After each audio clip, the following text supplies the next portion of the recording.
দেখো প্রথম পরিচিতি, দেখো 10 থেকে আমাদের শেষ অধ্যায় পর্যন্ত আছে। 10, 11, 12, 13, 14, 5টা অধ্যায় আছে। বার্ষিকী আর কি, বার্ষিক। Yes, sir. The other the Shiva. হ্যাঁ, অধ্যায় 10 গুলো বই। Okay, sir. প্রথম পরিচিতিটা একটু করে দেখে নাও। So Prathama দেখুন গতি। হ্যাঁ,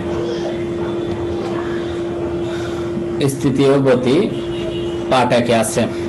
অধ্যায়ের নাম হচ্ছে গতি। দেখো পরিচিতি আসছে ষষ্ঠ, দশম অধ্যায় গতি।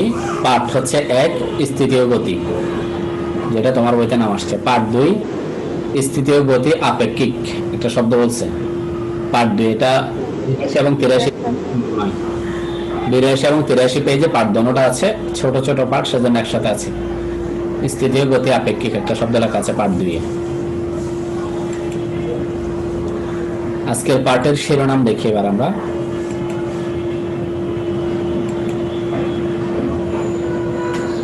উপর থেকে নিচেও নামতে পারে, সেটাও গতি হয়।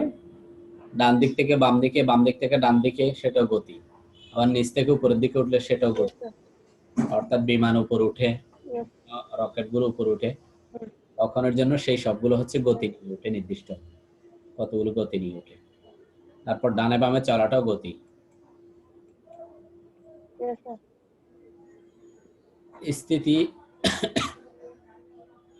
সংজ্ঞা: সময়ের সাথে পর্যবেক্ষকের সাপেক্ষে। সময়ের সাথে বলতে এই যে বললাম আমি, সময়ের সাথে, যখন সময়ের সাথে শব্দটা যখন পড়ছি, এখন পর্যন্ত একটা নির্দিষ্ট সময় গেছে, বা আরো কিছু সময় পরে আরো যাবে, 1 সেকেন্ড, 2 সেকেন্ড, 3 সেকেন্ড করে Yes, করে, sir. 2 মিনিট, 3 মিনিট, এরকম। সেটাকে বলা হচ্ছিল সময়ের সাথে। অর্থাৎ তুমি সাইকেল চালানো শুরু করছো, মনে করো 10টা বা বিকাল 5টা থেকে শুরু করছো, 5 মিনিট বা 10 মিনিট বা 15 মিনিট সাইকেল চালাবা। এই যে 5 মিনিট প্রথম 5টা থেকে শুরু করছো, সেটা হচ্ছে সময়। সেটা থেকে শুরু করে পর্যবেক্ষকের সাপেক্ষে কোনো বস্তুর অবস্থান পরিবর্তন না করা হলো স্থিতি। পর্যবেক্ষকের সাপেক্ষে শব্দটা একটু বুঝাই। সময়ের সাথে বুঝে ফেলছো কিছুটা। 5টা থেকে শুরু করলে মনে করো 1 মিনিট, 2 মিনিট, 3 মিনিট, 5 মিনিট, এরপর। কিংবা সকাল 8টা থেকে শুরু করলে সেটা সাইকেল হতে পারে, মোটরসাইকেল হতে পারে, কোনো একটা গাড়ি হতে পারে, বা গাড়িতে চড়ার জন্য তুমি উঠছো কিন্তু নড়তেছে না, বসে আছে, এরকম। সময়ের সাথে সময় অতিবাহিত হচ্ছে কিন্তু নড়বে না। পর্যবেক্ষকের সাপেক্ষে কোনো বস্তুর অবস্থান পরিবর্তন না করা হলো স্থিতি। পর্যবেক্ষক বলতে মনে করো তুমি সাইকেল উঠছো, তাহলে একটা গাছের পাশে কিংবা একটা ব্রিজের পাশে তুমি দাঁড়িয়ে আছো, কিংবা একটা মানুষ ব্রিজের পাশে বসে আছে, কিংবা কোনো একটা জায়গায় বসে আছে বা দাঁড়িয়ে আছে। ওই মানুষটা কিংবা গাছটা বা ব্রিজটা যেখানে বসে থাকার জায়গা আছে, বসে থাকছে সেই জায়গাতে একজন যে আছে সে, কিংবা গাছ, ওইটা হচ্ছে পর্যবেক্ষক। মানুষ হলে সরাসরি দেখতেছে সেটা, আর মানুষ না হলে অন্য একটি গাছের সাপেক্ষে হতে পারে, কোনো একটা বিল্ডিং এর সাপেক্ষে হতে পারে। অর্থাৎ যে কোনো বস্তুর সাপেক্ষে কোনো বস্তুর অবস্থার পরিবর্তন না হলে, কোনো বস্তুর অবস্থার বলতে সেটা গাড়ি নিয়ে যাওয়া কোনো কিছু, কিংবা কোনো মানুষ বা পাখি বা প্রাণী কোনো কিছু হেঁটে যাচ্ছে এরকম, বা বিমান, সেটা চলাচল করতেছে না, স্থান পরিবর্তন করতেছে না, অবস্থান পরিবর্তন, অবস্থান জায়গা থেকে সরতেছে না, সেটা হলো স্থিতি। ঘর বাড়ি, দালান কোঠা, রাস্তা। Yes, sir. Yes, sir. তার ঘর বাড়ি, দালান কোঠা, রাস্তাঘাট, এটার অর্থ কি? আমরা বা এখন যদি বলি, আমি যেখানে এখন বসে আছি তোমাদের ক্লাস নিচ্ছি, এখানের জন্য এখন ল্যাপটপটা চলতেছে না, এটা একটা স্থির বস্তু, স্থিতি বলতে পারে এই ল্যাপটপের স্থিতি।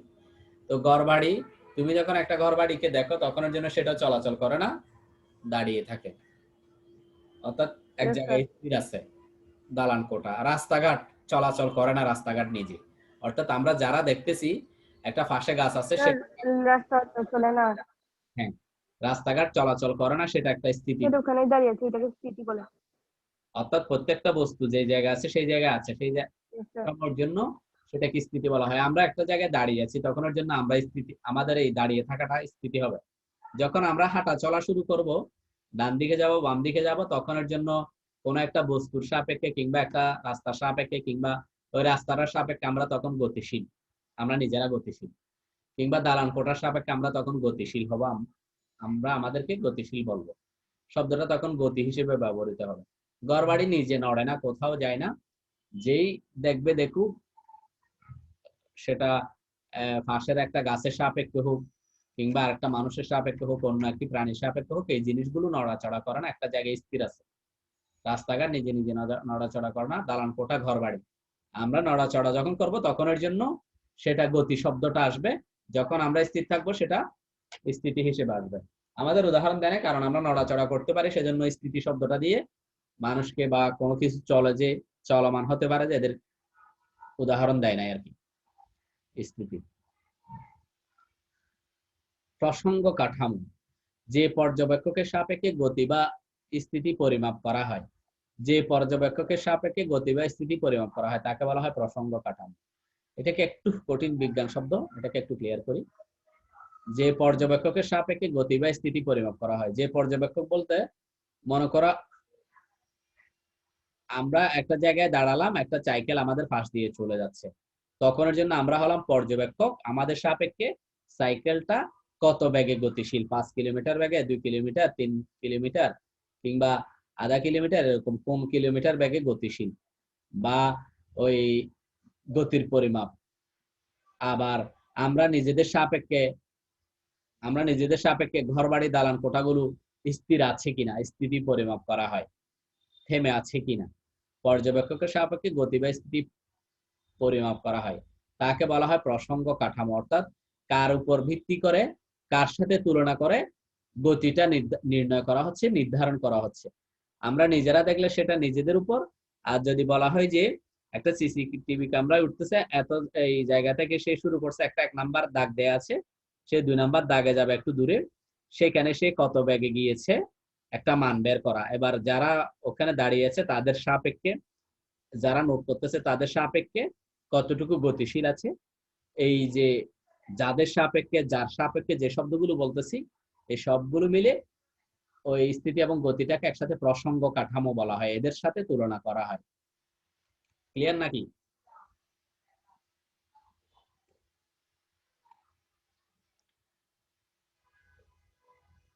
এরপর গতির সংজ্ঞা দেখো, সময়ের সাথে পর্যবেক্ষকের সাপেক্ষে কোনো বস্তুর অবস্থান পরিবর্তন করা হলো গতি।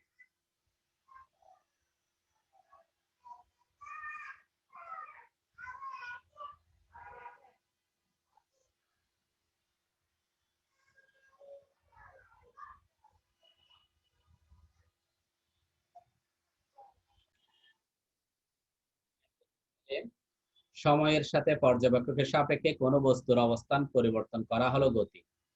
এর মানে হচ্ছে সময় অতিবাহিত হতে থাকবে, 1 সেকেন্ড, 2 সেকেন্ড, 3 সেকেন্ড, এরকম করে 1 minute, 2 minute, 3 minute, 5 minute, 10 minute, এভাবে সময় অতিক্রম করতে থাকবে, যাইতে থাকবে। সেটার সাথে পর্যবেক্ষকের সাপেক্ষে, যে দেখবে বা যার সাথে তুলনা করা হয়, একটা স্টেশনের সাথে তুলনা করা হতে পারে, এদের সাপেক্ষে,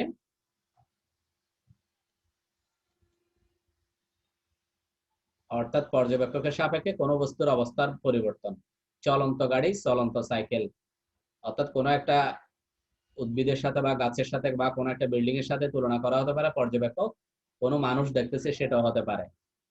ওই মানুষকে ফেলে চলন্ত গাড়ি চলে যাচ্ছে বা চলন্ত সাইকেল চলে যাচ্ছে, অবস্থান পরিবর্তন করতেছে, জায়গা পরিবর্তন করতেছে, সেজন্য সেটাকে বলা হয় গতি।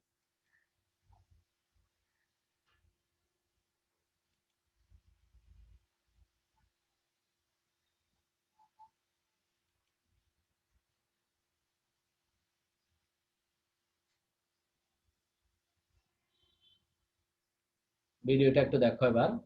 গাড়ি চলতেছে, একটা পেট্রোল পাম্প দেখা যাচ্ছে এখানে।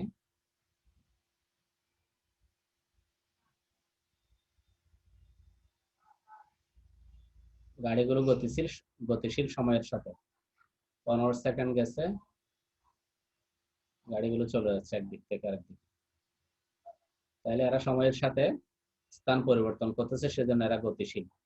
অবস্থান পরিবর্তন করতেছে, এক জায়গাতে নাই, আরেক জায়গায় চলে গেছে, এক জায়গা থেকে আরেক জায়গায় চলে গেছে।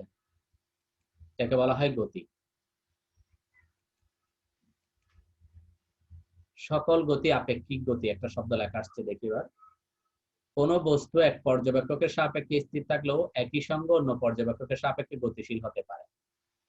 কোন বস্তু এক পর্যবেক্ষকের সাপেক্ষে স্থির থাকলেও একই সঙ্গে অন্য পর্যবেক্ষকের সাপেক্ষে গতিশীল হতে পারে। অর্থাৎ একজন পর্যবেক্ষকের সাপেক্ষে স্থির আছে, আবার ওই একই সাথে অন্য পর্যবেক্ষকের সাপেক্ষে গতিশীল হতে পারে। কিভাবে দেখি এবার। দুইজন লোক সাইকেলে চড়ে যাচ্ছে। সাইকেলে আরোহী ব্যক্তিদ্বয় একে অপরের সাপেক্ষে স্থির। সাইকেলে যে দুইজন লোক চড়ে যাচ্ছিল, আরোহী চলমান আছে সাইকেলের উপরে, ব্যক্তিদ্বয় একে অপরের সাপেক্ষে স্থির। একজন আরেকজনের সাপেক্ষে স্থির, কারণ দুজনে একই গতিতে আছে। তখনের জন্য মনে হচ্ছিল একজন আরেকজনের দিকে তাকালে মনে হবে তারা স্থির আছে। এটা সহজে বোঝা যাবে বাসে ওঠার পর বাইরে না তাকিয়ে যদি একজন লোক আরেকজন লোকের দিকে তাকায় থাকে, এও স্থির মনে হবে। সহজ একটু বোঝার জন্য, বাসে উঠলে এক লোক আরেক লোকের দিকে যদি তাকায় থাকে, বাইরে যদি অন্ধকার থাকে, চোখ যদি বাইরের দিকে, গাছের দিকে, কোনো দিকে না পড়ে বা গাড়ির দিকে না পড়ে বাইরে, তাহলে মনে হবে যে দুইজন স্থির আছে, একজন আরেকজনের সাপেক্ষে স্থির। কিন্তু পাশে দাঁড়ানো অন্য আরেকটা লোক, বাইরে যে দাঁড়ায় আছে, পাশে দাঁড়ানো অন্য এক লোকের সাপেক্ষে সাইকেলটি গতিশীল।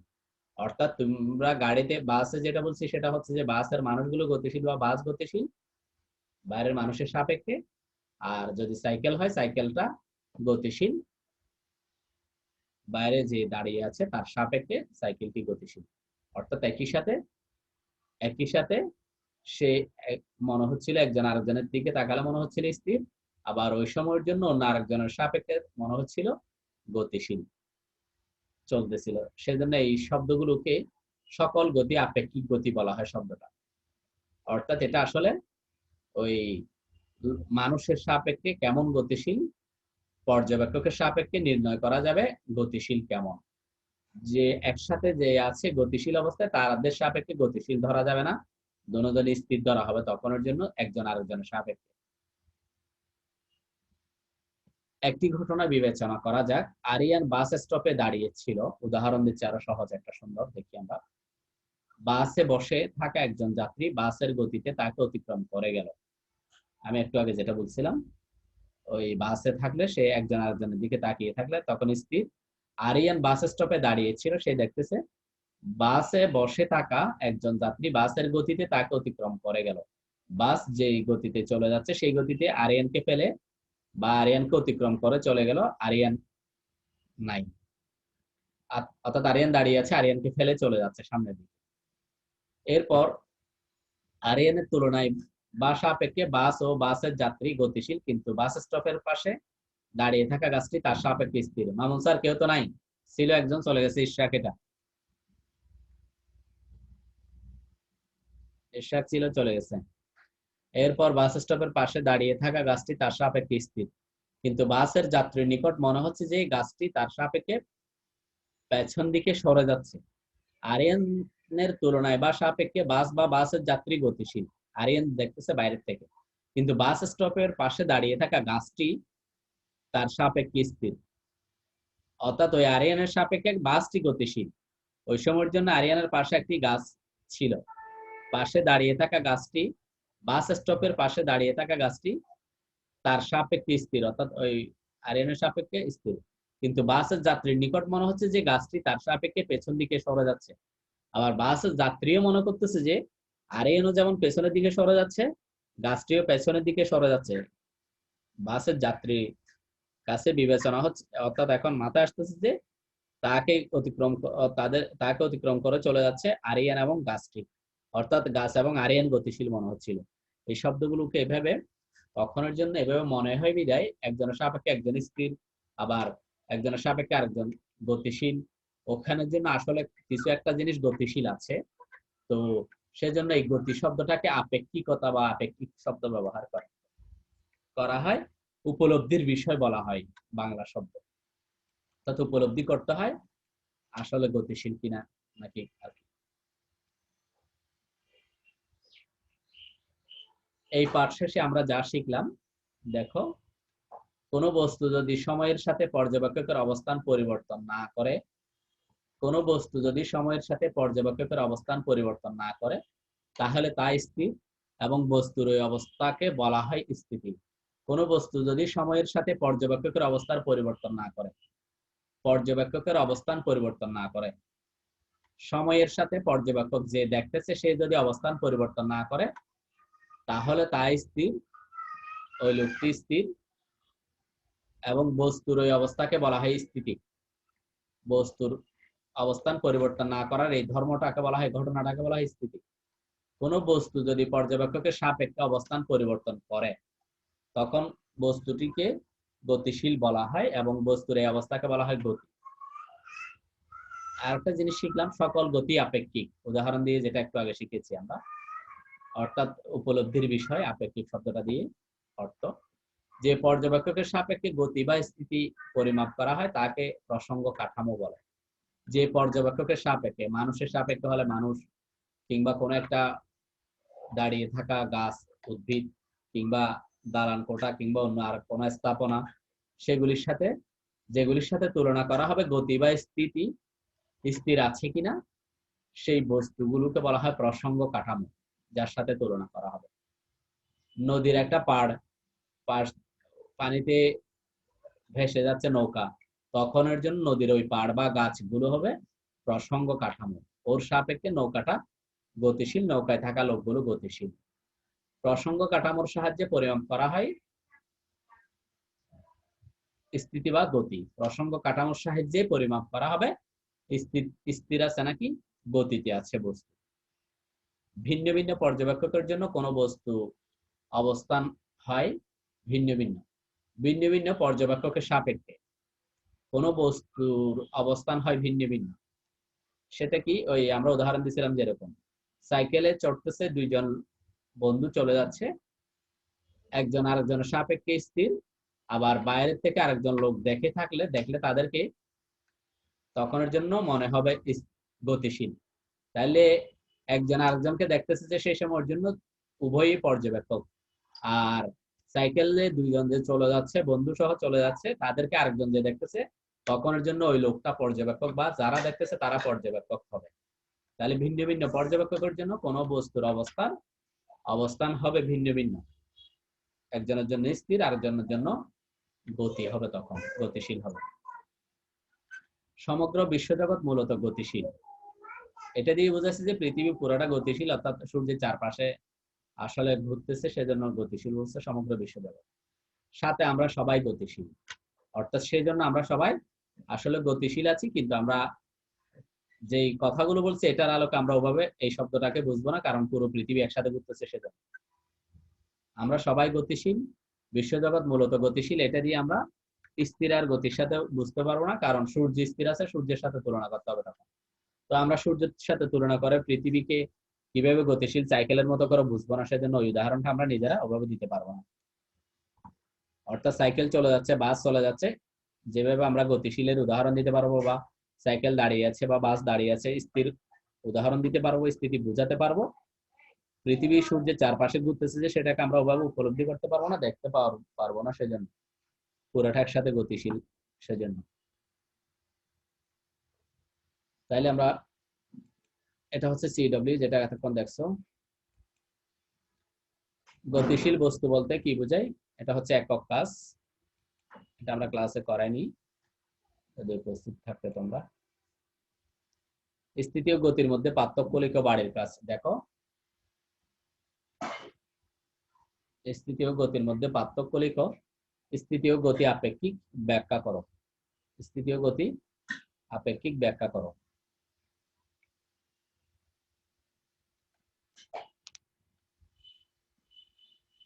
ই লার্নিং এ দেয়া হবে, তোমরা ই লার্নিং থেকে দেখে নিবে পুরো ক্লাসটা, ওখান থেকে একক কাজটা নিজেরা বাসায় করবা, এবং বাড়ির কাজ যেটা দেয়া হয়েছে হোমওয়ার্ক, সেটা নিজেরা করে অ্যাপসে সাবমিট করবা, যেভাবে করতে হয়।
সবাই ভালো থাকো, সুস্থ থাকো। ক্লাস শেষ করতেছি।